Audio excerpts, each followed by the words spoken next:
Okay, so down 27 now we're talking about the Koa-Toa. They are... It seemed like in the beginning they were well-meaning fish folk who just had a bad run-in. Yeah, just... Basically every other enlightened person, knife ears. Yeah, it's like every other... Like 90% of the races are people that met him. They like beat him up real bad and then they sort of, crawled away from that ass whooping. They're like, oh, sir, are you going to help me? And it's like, oh, yes, we'll help you. And then after they got kicked in the Underdark, they're crawling around the Underdark. It's like, oh, God, Mr. Guy with the cool-ass cape, are you help us? Yes, we're going to help you. Yeah. So that's how lithids talk. Yeah. So basically, first they had a run in with humans. Long ago, basically, they were fine. They're humanoids, fish folk humanoids that once inhabited like shores and islands. Basically, your merfolk. Kind of, yeah. And then they ran into humans who and their ilk, so your knife ears, your dwarves, and they're like, well, we're just gonna start beating you guys up until you guys go underground. Why? Because you're ugly. You're fish, and wait, you ain't mermaids who want to put it in you. So I don't know. I think it was more towards their god-making ability, which we'll touch on later. I want to think maybe that's why, because I know there's the whole species fighting each other, competition for whatever, because you want your species to survive. But I think part of it was the fact that these guys are able to make gods, so probably it was like, dude, stop doing that. Just you're going to the Underdark, you're going to the basement, you're going to timeout because you're wilding the fuck out up here. See, I think that came later after the run to the Illitids because of psychic powers, but however that happened, whenever that happened, they had a bad run-in with your knife ears, your humans, your merfolk, and your orcs, or what have you, and they were driven underground, where they basically became just insane slaves of the Illithids. Yeah, and they're being psychically tortured and just beaten down for generations. So now it's almost like on a genetic factor that they've been so crushed down that now they're just born with being insane just because of all the psychic ass weapons. Yeah, and then so basically, I like to think that it's a product of the Illithid slave. Yeah, I mean, that's the thing. It's kind of vague, which is good because as the DM, you can sort of say this is, if you're going to put Koa-Toa in your game, you can say this is why I'm sort of the mind that they always had the ability to make gods. Maybe they were using it for bad, or maybe just, they just kept making maybe they weren't trying to make problems with it, but it just kept, because if enough of them believe in a god, it'll just sort of happen. So I think that maybe they just had a lot of weird-ass gods going on, and everyone else is like, dude, they're literally making gods, so that's going to be a problem. So go play in the Underdark where you can just, so you're not here. Yeah. And then the Illithids saw them do this, and then they, psychically enslaved them. I want to think, Illithids are kind of a dubious and devious, and they're maybe trying to enslave for so long to try to use that power, and then they just sort of got abandoned, which maybe it's things like the Illithids like, dude, you're not making gods for us, screw you guys, and then... Yeah. So, however you run them, they do have a lot of, nice backs, a back history to them.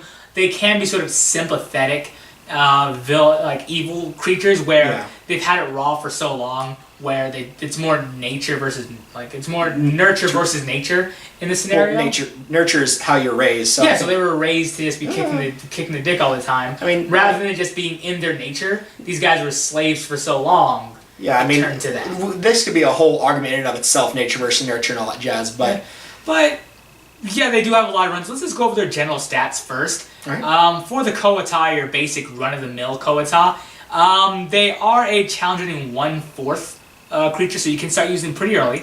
They have an armor class of 13, that's their natural armor plus their shield. They have a hit points of 18 or the 4d8s, depending on if you just want to roll to have individual, or if you're like me, where I want my guys to be strong, so I just take the maximum of the d8s, just because you're heroes. Their speed is 30, and their swim speed is also 30. So with that, they're pretty they have amphibious, but they're also that can add a whole other layer to combat. Where a challenging 4th with 18 hit points can be kind of a pushover for a lot of groups, but when they start dragging you underwater with their nets and their captures weapons and things like that, that can add a whole other game. Or maybe their sticky shield, barbarian or whatever tries to. Oh, we can get the sticky shield later. We can get the sticky shield later. Because I do love sticky shield. It's probably one of my favorite.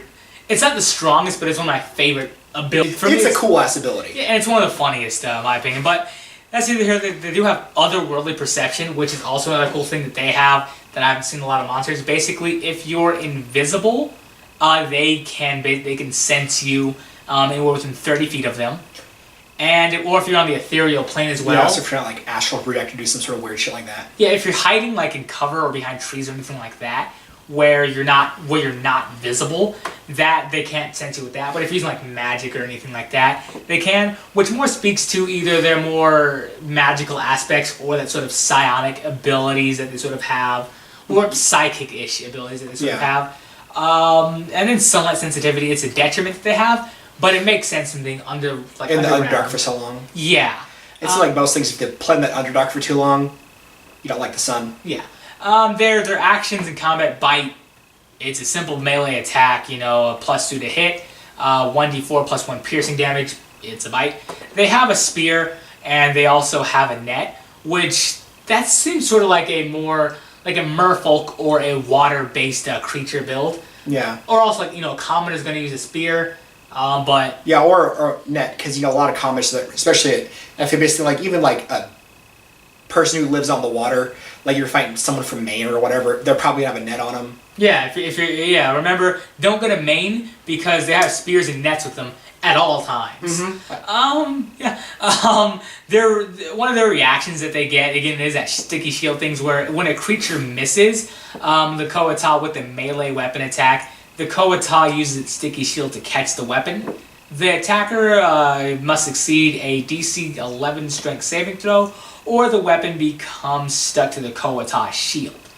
If the weapon's wielder can't or won't let go of the weapon, the wielder is grappled while the weapon is stuck. While stuck, the weapon can't be used. A creature can pull the weapon free by taking an action to make a DC 11 strength check and succeeding. So basically, for a DC 11, that's still going to be kind of a challenge to a lot of lower level, like first, maybe second tier adventurers, depending on how they step themselves out. And it is sort of something that would make maybe your fighter think twice about going in for a hit on this thing if it doesn't kill on the first try, or if it misses. That is something to look out for, and it's just a super unique thing that doesn't pop up. Yeah. Do you want to take their class system and also the other two Koa-Toa? Yeah. So how Koa-Toa society is, just at a glance. So at the bottom you have your regular run-of-the-mill Koa-Toa. Second tier you have the whips, which are either the children of the highest class, or they're just like the favored ones out. Maybe they think they see they see just a Koa-Toa just like invent a skateboard and then them doing all your kickflip, like you're a whip. And they actually do have magical sort of faith-based abilities, which goes along with their whole god-making thing, and they're super fervorous and zealotic with their magic and their culture, their theocracy. And just like any theocracy, the highest thing is the archpriest. They basically, they're like the little popes that they got. They're actually pretty tough on their own. They're nothing to shake a stick at. They got some cool abilities, a lot of magic abilities. Both of them are cleric level based, by the way. Yeah, and it's one of those things where, so, you got your Koa-Toa, you got your whips, and then when an archpriest dies, all the whips basically just go into a battle royale, fight to the death to see who's going to be the next archpriest. Which that would be kind of like, if your adventuring party does walk in on, say a community of Koa-Toa, which we'll get into why it's a smaller community for them probably in a bit here, but say they do walk in on a community of Koa-Toa where there's 15 of these fish-based onlookers watching 3 slightly bigger fish guys, in a sort of a pit fight situation with their big hook weapons and whatnot. They think that these things might be evil, so who's to say if they interact or not, but it would be kind of fun to walk in on. Yeah. Or maybe something you could do is, if you want to throw a Koa-Toa community in disarray, is maybe if you have an assassin or someone, you can just take out the archpriest real quick, and then all the whips are going to just be like, well, there's a new sheriff in town, it's going to be me. That could also be one way to sort of have a Koa-Toa be a quest giver, where basically, say the archpriest dies, and there's a sort of period of preparation for this fight, right? Yeah. Say a Koa-Toa that you don't know that they're evil, they don't just walk around with a black hat on saying they're evil. They approach you if you're smaller level champions or whatnot, adventurers. Yeah, no, the whips. Oh. One of the whips goes out and so it says, "Hey, if you help me to kill these other whips in battle, I'll make sure that I'm a goodly creature." Whether or not they betray you, that's up to them. Yeah, and it's one of those things where in the book they're technically evil. I always thought of them, they're not necessarily evil, they're just real insane and wilding out. So I think it's one of those things where I see why they said that they're evil, because they're not evil, they're just real batshit crazy. Well, they're neutral evil. So evil really is like a self-serving sort of thing. If they're a chaotic evil, yeah, they're going out starting fires or whatever. Where neutral evil more seems like, you look out for number one with anyone else. You're not really, why would you do somebody else a favor if you're not getting something bad? And then, true evil is like a lich or something, where they have a reason why they're evil and they're sticking to a plan. Neutral evil seems like, neutral evil and also lawful evil kind of seems like things that you could communicate with. Yeah, I mean, I think they're more like a victim of circumstance, but again... Also, they're not going to go around saying that they're evil if your group doesn't know that a Koa-Toa is evil, unless one of your players is reading the book, which don't do that. Yeah. Or do it, I don't care.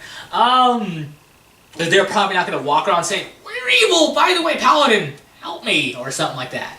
Yeah, that's just sort of an aside, but, yeah, so one thing I do, this is a mechanical thing, so going back to their, theocracy and their, god-making ability. So for the god-making, basically what they do is if enough of them worship a god, it becomes real, and it can be anything. Like, they're just real insane and crazy. Like a main pantheon god, their big one is Bibbledy Dukdoploop, which is a lady with a human, it's a goddess, it's a sea goddess with a torso of a human lady, the arms and head of a crayfish, and sort of like chitinous sort of shell sort of coming off her, come like a turtle shell, but sort of fanning over her back. And mechanically, how I do things like where they're god makers is if 100 of them fervently believe in a certain god, then the god will start to physically happen. Like I know in my adventure when I used the Koa-Toa, the party was sent in to go and thin their numbers a little bit, because sort of the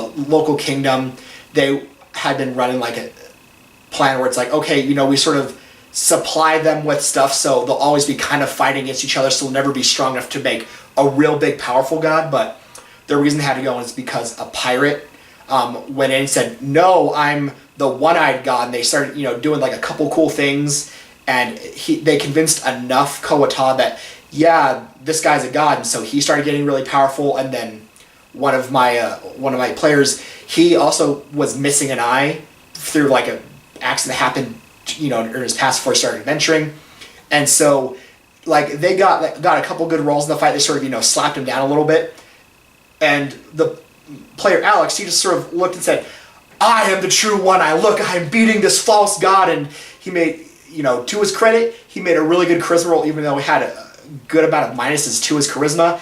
He convinced enough of them that he is the true one-eye, and so enough of them started believing in him, and so he started getting boons, and the other pirates started losing things, and for a while until enough of the Koa-Toa sort of died and dispersed, or stopped believing in him, that he started losing his power. For a while, he had some pretty good god powers going on. Yeah, it was pretty cool. One thing there's two other sort of quest hooks that can involve Koa-Toa that I've been thinking of. One is that say you do have like a cleric to a temple, or any sort of temple leader in a big city. That's like, hey, I see enough of these guys coming together. They can start making gods. The gods that they make are blasphemy, but they're powerful. Go out adventures and make sure those numbers don't swell. If you kind of want to run that line of maybe neutral, maybe gray area sort of group, that the group would sort of quest that the group would really have to like sort of think of their morals, or just get paid for this sort of thing to that. Another could be, well, say your group is like, first tier, second tier, or just they're foreigners from some land where Koa-Toa aren't there. Here they are though. And one way that you can run it is there's a very powerful wizard. Seems sort of unassuming, seems like not so evil. He's, hey, collect these guys for me, and I'll pay you, 1 platinum for each Koa-Toa that you bring me. Nothing to sneeze down, right? Pretty good money, yeah. Yeah. Say, collect 100 for me, easy 100 platinum right then and there. You know those are god makers. And then later on, like say weeks down the line, when your group does forget about this guy, what's he got all his Koa-Toa for? Well, he has the power of a god now, because he does have him basically enslaved and sort of worshipping him. And he's going out and raising villages and creating a massive tower You guys go out there and face down this threat. If people know that you created this threat or not, that's up to you as a DM. But there's just other ways to fill these Koa-Toa into your game. All right, so last few things we're going to talk about is just sort of the stats for the other Koa-Toa. We talked about the whip and the archpriest. So the Koa-Toa whips, AC of 11, 65 HP, swim and just land speed of 30. They have a strength of 14, dex of 10, constitution of 14, intelligence 12, wisdom of 14, charisma of 11. Their skills are they have +6 to perception and a +4 to religion checks, which sort of goes with their whole theological god powers. And they're still higher up on it, so they would get more to religion than, say, your typical Koa-Toa, who doesn't get religion, they just get perception. Yeah, they sort of go to church. Yeah. Their senses are dark vision to 120 feet, past perception of 16. They only speak undercommon. They have sort of the same racial abilities that the other Koa-Toa have, so they're amphibious, otherworldly perception, they're slippery, so they're hard to grapple, sunlight sensitivity. They actually do have spellcasting abilities. This is where it sort of shows, the higher in the church that they are, the more power that they get. They're a 2nd level spellcaster. They have a spell save DC of 12 and +4 to hit for spell attacks. And the following cleric spells, they have, for their cantrips, they have Sacred Flame and Thaumaturgy. And then they have 3 level 1 spell slots, and their spells are Bane and Shield of Faith, which really shows, sort of their god, religious abilities. Like with Thaumaturgy, they're able to, basically to have some cool ass speaker voices for their sermons. Like open and close windows, sort of like, turn around candles around. They can really make their cloaks billow behind them dramatically. Yeah, they can make church fun except for sitting in a hot room being screamed at. Yeah. They do have multi-attacks. They can attack with they can bite, and they use their pincer. Bite, it's just +4 to hit, 1d4 +2. Their pincer staff is kind of interesting. It's like sort of a hooky staff kind of thing. It's +4 to hit, 10-foot reach, 1d6 +2 piercing damage. If the target's a medium or smaller creature, it's grappled. Its escape DC is 14, and if they don't make it until the grapple ends, the Koa-Toa can't use the pincer staff, which makes sense because they're already sort of hooked. Yeah, because they're kind of like those grabber toys from an arcade. Yeah, but they're probably barbed and they'll kill you, so exactly like the ones when you were a kid. Yeah. And then the last is the Koa-Toa archpriest. Or archpriestess. Yeah. Archpriest attack jet. It's an attack helicopter lance. How dare you bigot? Yeah, I'm a real piece of shit. So they have an AC of 13, 97 HP, swim and land speed of 30. They have a 16 strength, 14 dexterity, 16 constitution, 13 intelligence, 16 wisdom, 14 charisma. Their skills are +9 to perception, +6 to religion, dark vision, past perception 19, which is really damn good. Yeah. That's real good. Oh yeah. Speak undercommon, challenge rating of 6, same racial abilities, amphibious, otherworld perception, slippery, sunlight sensitivity. For their spellcasting, they're actually a pretty good spellcaster. They're a 10th level spellcaster, and their ability is wisdom. So their spell save DC is 14, with +6 to hit for their spell attacks. Their cantrips are guidance, sacred flame, thaumaturgy. First level, they have 4 slots of detect magic, sanctuary, and shield of faith. Second level, 3 slots of whole person and spiritual weapon. Third level, 3 slots, spirit guardians and tongues. Fourth level, 3 slots, control water, divination. Fifth level, 2 slots, mass cure wounds, scrying. Those are real good. They have a multi-attack, which allows them to make 2 melee attacks. They have a scepter, which is really good. It gets +6 to hit.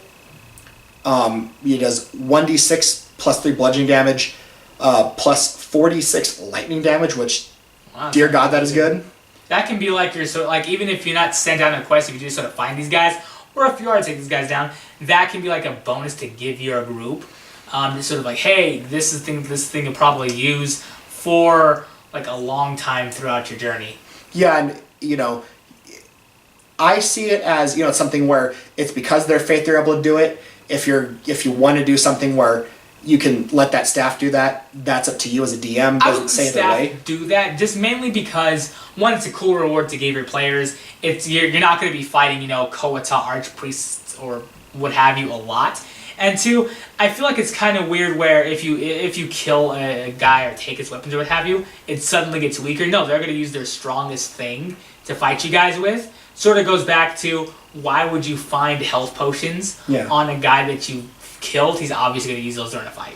Yeah, but it's also sort of the thing where it's like, you know, if enough Koa-Toa stop believing in some, you know, the chair god, you know, that chair god just going to just become a normal chair again kind of thing. Again, it's up to the DM.